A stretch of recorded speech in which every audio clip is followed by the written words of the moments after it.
Hello guys, welcome to my channel. So today I'm going to tell you how you guys can lock your WhatsApp. So let's start this video. First of all, go to your WhatsApp. Then you have to go to three dots. Then click on Settings. Then click on Privacy. Then go to App Lock. Then it has to be enabled.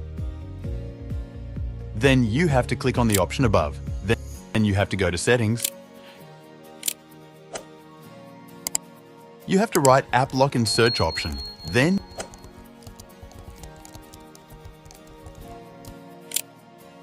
you have to click on App Lock. Then